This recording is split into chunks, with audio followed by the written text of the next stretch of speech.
The best way is to go to the 13th Avenue West.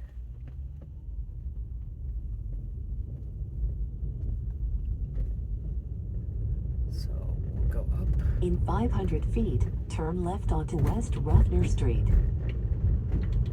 Just go up here, follow the 13th Avenue West.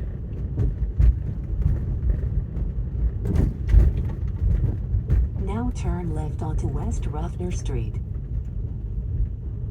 At this intersection, you see the building there. Take a left, and it'll be a little alleyway. Very difficult. Now turn right. A little easy to miss. Turn right here.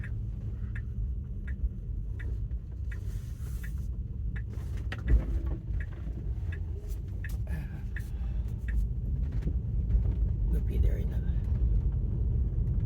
Now you have arrived at your destination.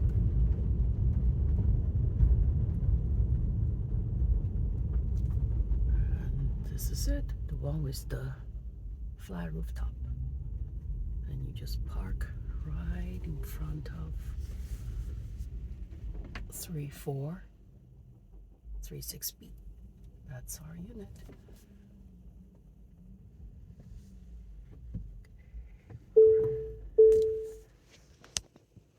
Welcome to